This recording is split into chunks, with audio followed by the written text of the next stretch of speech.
आऊज़ुबिल्लाहिमिनश्शैतानिर्रजीम बिस्मिल्लाहिर्रहमानिर्रहीम।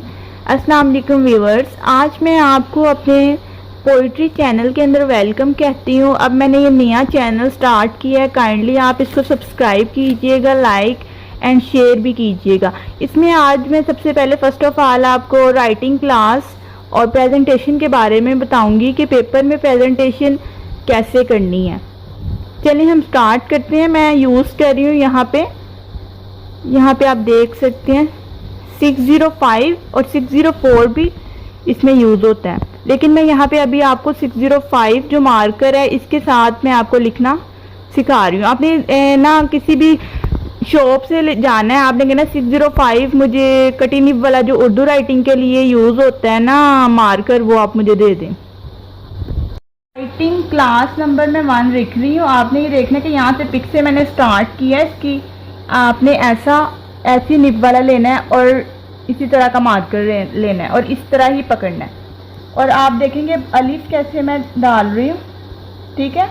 इस तरह इसी पिक से आपने लिख के इसको ऐसे छोड़ना है। और जितनी जितनी लाइंस में मैं लिख रही हूँ एज इट इज़ आपने इतनी ही लाइंस में लिखना है, ऊपर नीचे कहीं भी नहीं लेके आना।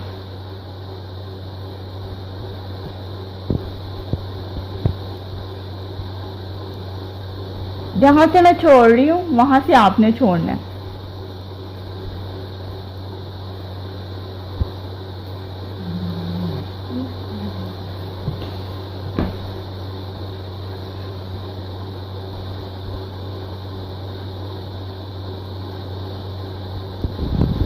जैसे बच्चों को हरूफ तहज्जी सिखाया जाता है कि अलिफ मदा कैसे लिखना है, यहाँ पिक से आपने इसको लिखना है, यहाँ से नीचे करके ऐसे छोड़ देना है। अलिफ लिखा गया, अलिफ मदा आपने ऐसे करना है, फिर यहाँ रुकना है, फिर यहाँ पे ऐसे लेके आना है।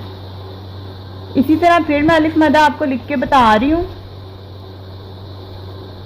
इस तरह आपने लिखना है, इस तरह आपने छोड़ना है। अलिफ को ऐसे करके आपने ऐसे छोड़ के ऊपर कर लेना। इसी तरह बे को ऐसे शुशा बनाना है और ऐसे करना है, और इसका नुक्ता भी इसी तरह आपने लगाना है। फिर मैं आपको दिखाती हूँ अलिफ मदा, अलिफ बे। इसको मैं आपको जूम करके दिखा देती हूँ, आप देख लें। अभी आपको मैं फर्स्ट क्लास में इतना ही बता सकती हूँ। नेक्स्ट अगर आपने सीखना है तो प्लीज़ मेरे चैनल को सब्सक्राइब करें, लाइक और शेयर भी कीजिए। ओके, अल्लाह हाफिज़।